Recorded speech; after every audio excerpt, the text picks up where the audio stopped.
Hi everybody, this is SAAD. Those of you who follow my work know that, for better or worse, my satire proves to be prophetic on countless occasions. And this is not by coincidence. It turns out that because I am very adept at seeing where the trajectory of the slope of infinite lunacy is taking us, the slippery slope of infinite lunacy, then I'm able to know where folks are going to end up in their idiocy, and then I'm able to preemptively satirize it. This happened just today when I came across a Canadian Cancer Society ad campaign, which I'll talk about in a second. But to provide you the context of the prophetic satire, a few months ago, during the first presidential elections for the Democratic debates for the 2020 U.S. presidential elections, I think there's now, I don't know how many, there were 7,384 candidates running on the Democratic side. Julian Castro, one of those 7,300 plus candidates, in talking about abortion rights, had said that, we have to include in our conversation trans women when it comes to abortion rights. Because, of course, a trans woman, even though she has a penis, can have an abortion. To which I then wrote to him, "Dear Julian Castro, I am a trans woman looking to conduct a cervical exam. Do you know of a good gynecologist that you might be willing to recommend?"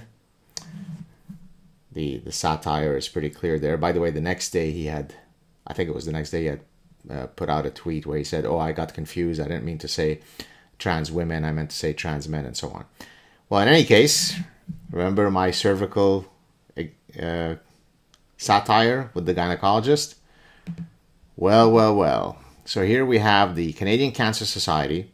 Get tested early to help with the battle against cancer. It's dealing with prevention and screening of cervical cancer.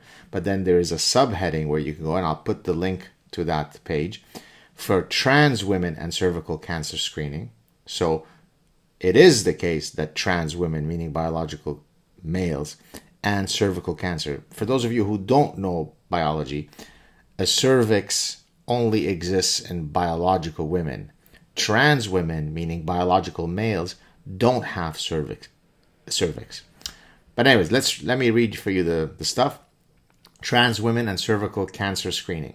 If you're a trans woman, you may not have given much thought to Pap tests and cervical cancer.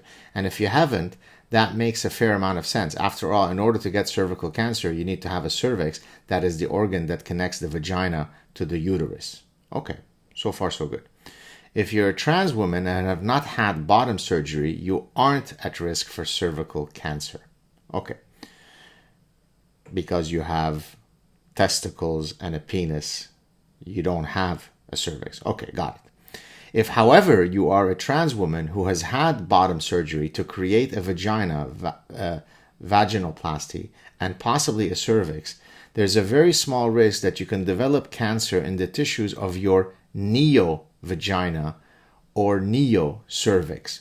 The risk depends on the type of surgery you had, the type of tissue used to create your vagina and cervix, and your personal health history. Talk to your healthcare provider to figure out your specific cancer screening needs as part of your overall pelvic health following surgery. It can be difficult to make cancer screening a priority, especially when there is not a lot of information out there about cervical cancer risk for trans women. You may also be concerned about things like experiencing transphobia during the screening process. Maybe you feel you have more pressing health concerns, or maybe you just don't want to think about cancer screening. Still, it's important to take care of your health by getting the cancer screening you need. Screening means checking for cancer before there are any symptoms. Here's the bottom line. If you're a trans woman who's had bottom surgery, discuss your personal risk for cancer in your neo-vagina or neo-cervix with your healthcare provider and come up with a plan for screening that works for you. Have a good weekend, everybody.